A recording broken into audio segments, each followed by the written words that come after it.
सुप्रभातम छात्रा। कक्षा अष्टमी द्वितीय पाठ विलस्य वाणी न कदापि में श्रुता। बच्चों, द्वितीय पाठ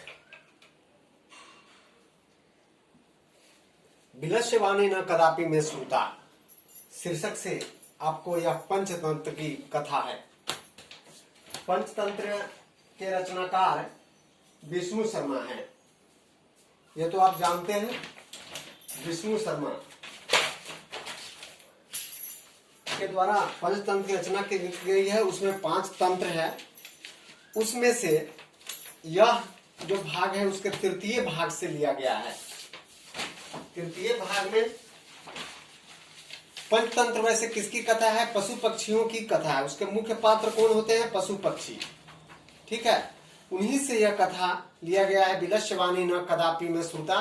अब बिलस बिल कहने का मतलब है यहाँ पर गुफा से।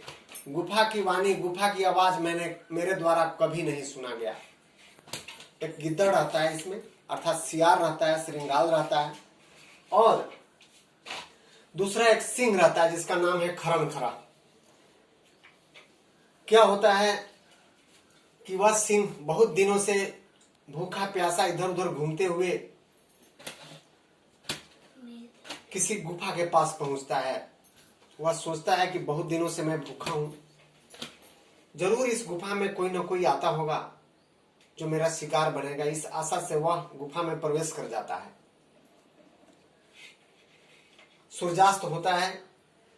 रात्रि में उसका जो मालिक है वह एक सियार है जिसका नाम है दधिपुच्छ। दधिपुच्छ नामक सियार आता है। अब वह देखता है कि गुफा में शेर के पदचिन्ह है। आप देखते होंगे कोई भी जानवर, खासकर कुकुर में देखते होंगे, कुत्ता में, कि वह जब जाता है तो अपना सूंघते रहता है तथा देखता भी है। तो हर जानवर ऐसा करता है।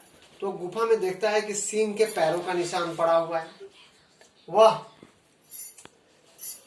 शंका हो गया उसे कि मैं तो अब मारा गया। अतः वो उसे एक अकल आती है।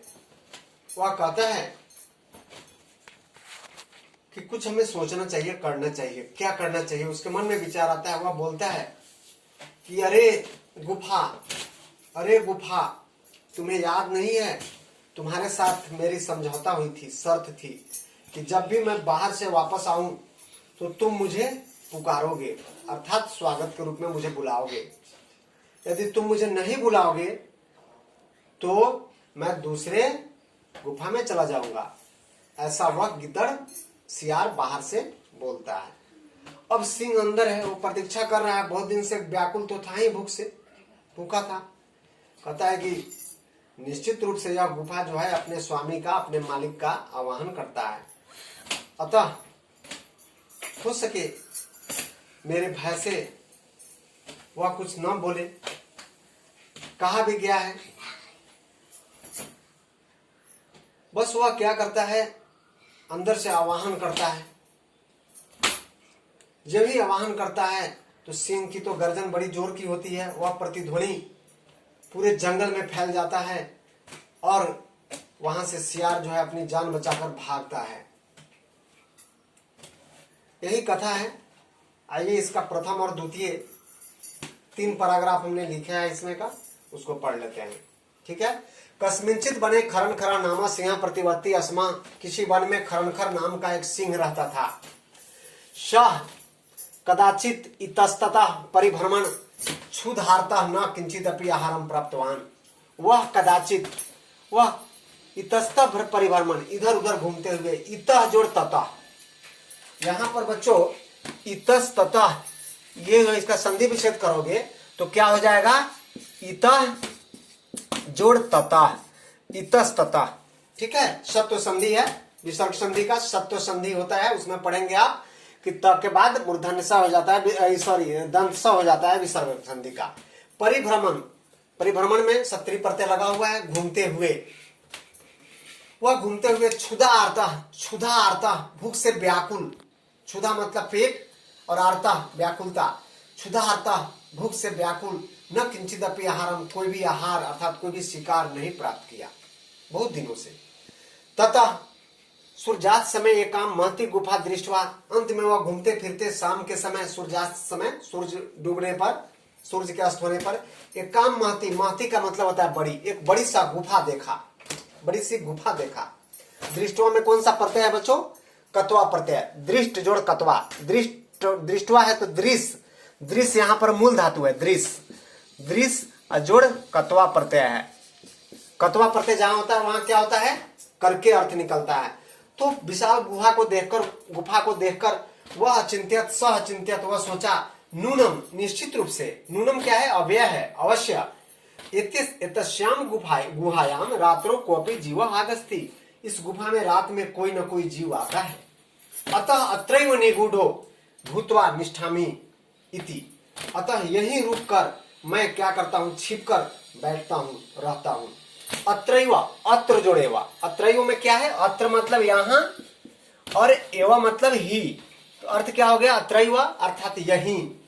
निगूढ़ो, निगूढ़ो मतलब छिप कर, भूत्वा तिष्ठामि इति, छिप कर ठहरता हूं। भू जोड़ कत्वा, भूत्वा है, यहां भी कत्वा प्रत्यय लगा है, स्थिति। तस्मिन अंतरे गुहया स्वामी, उसी कुछ देर बाद, उसी समय स्वामी दधिपुच्छा, गुहा का स्वामी, उस गुफा का स्वामी, गुफा का मालिक दधिपुच्छ नामक सियार वहां पहुंचा। सच यावत पश्यति, वह जहां तक देखा वहां तक, तावत यावत तावत, जहां तक तावत वहां तक, सिंह पद पद्धति गुहायाम प्रविष्टा दृश्यते, सिंह के पैरों के निशान गुफा में प्रविष्टा दृश्यते, प्रवेश करते हुए देखा गया उसके द्वारा। न च बहिरागता, परंतु वह उल्टा पैर नहीं का निशान नहीं था, वह वापस आने का वहां कोई निशान नहीं था। बहि जुर आगता, बहिरागता, ठीक है, यह भी विसर्ग संधि है, रत्व संधि में पढ़ेंगे विसर्ग में। बहि जुड़ आगता, बाहर, बहि मतलब बाहर, और आगता, आगता मतलब आया, बाहर आने का कोई निशान नहीं था। श्रीगाला अचिंत्यत, वह गिद्दड़, वह सियार सोचा, अहो विनष्टो अस्मि, विनष्ट जो रश्मि, यह भी वही है विसर्ग संधि, विनष्ट जो रश्मि, आहा मैं तो मारा गया। नूनम अस्मिन बिले सिंह अस्थिति, अस्थि जोड़ी थी, निश्चित रूप से इस बिल में, इस गुफा में सिंह है, तर्कयामी, वह ऐसा विचार करता है। तत् किम करवाणी, तो मुझे क्या करना चाहिए? एवं विचिंत्या, ऐसा सोचकर, दूरस्थ एवं कर्तुम आरब्धा, दूर से ही वह कर्तुम आरब्धा, रवम कहता है दूरस्थ, रवम, रवम मतलब आवाज, दूर से ही वह बोलना शुरू कर दिया, आवाज देना शुरू कर दिया, ठीक है। भो बिल, अरे गुफा, किम न स्मृति, क्या तुम्हें याद नहीं है? यत मया, यणमया, यत जोड़ मया, या व्यंजन संधि है, यणमया, तुम्हें याद नहीं है? यत मतलब की, मया मतलब मेरे द्वारा, कि मेरे द्वारा तुम्हारे साथ, त्वया सह समय कृतो अस्ति, समय मतलब शर्त रखी गई थी, यत की, यदा अहम, यदि जोड़ अहम, यदा जोड़ अहम, जब मैं वाहता बाहर से प्रतिगमिष्यामि वापस आऊं, तदा त्वम माम आकृष्यसि, तब तुम मुझे बुलाओगे, आवाहन करोगे, पुकारोगे। यदि त्वम मान आकृष्यसि, यदि तुम मुझे नहीं बुलाओगे, तरही तो अहम द्वितीय बिलम ऐसामि इति, मैं दूसरे बिल में चला जाऊंगा। अथ एतत् श्रुत्वा सिंह चिंत्यत, ऐसा सोचकर वह सिंह सोचा, नूनम एषाम गुहा स्वामिना सदा समानुकृति, निश्चित रूप से यह गुफा अपने स्वामी की, अपने मालिक का हमेशा पुकारती है, हम आवाहन करती है।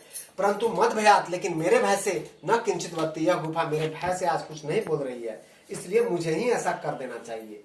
ठीक है, आज यहीं तक हम लोग रखते हैं। यहाँ एतत् श्रुत्वा शब्द है, एतत् श्रुत्वा, देखिए यहाँ पर क्या करना है, एतत् मतलब यह होता है, और श्रुत्वा सुनकर, ठीक है, श्रु जोड़ कत्वा, ये कत्वा प्रत्यय लगा हुआ है, सुनकर, एतत् यह सुनकर। तो यह जब संधि होता है तो क्या हो जाता है जानते हो, यह त बाद वाले का प्रथम अक्षर बन जाता है, एतत् श्रुत्वा, छ हो गया है। ओके, तो आज इतना ही रहेगा।